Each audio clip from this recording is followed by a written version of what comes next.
No Exit is a decent little thriller.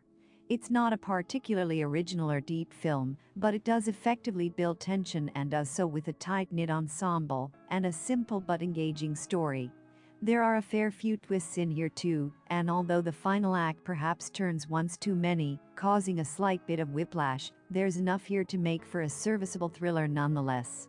The story here centers on a recovering drug addict called Darby.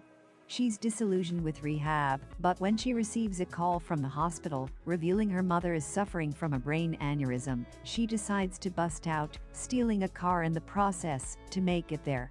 Unfortunately, a blizzard forces her to take refuge at an isolated highway rest stop, high up in the mountains.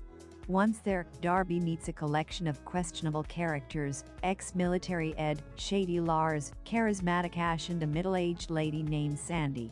When Darby discovers a van parked outside holding a little girl in the back, gagged and bound, she realizes one among them is responsible for the kidnapping. But who? What follows is a tense game of cat and mouse, as Darby tries to figure out who's telling the truth and who's not. There's an ironic game of bullshit thrown in the middle of all this, with the game working surprisingly well to call out character bluffs and show who's good at telling the truth and who's not.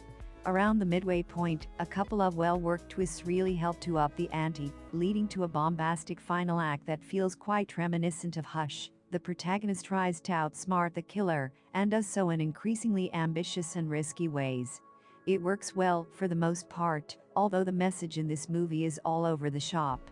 The ending seems to point toward gun violence being bad, while there's a good deal of shade thrown on the US police too. I won't go into spoilers, but suffice to say, not everyone makes it to the finish line here. Despite a slightly wonky third act, where certain elements occur just for shock value, there's actually a good deal of tension that's nurtured throughout the movie, and builds up to a lovely little crescendo. This isn't as paranoia-inducing or tense as The Thing, nor is it as clever as Hush.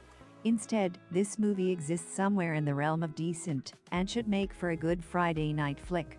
With a tense atmosphere, good motivations for the characters, and a simple but effective premise, No Exit is well worth 90 minutes of your time.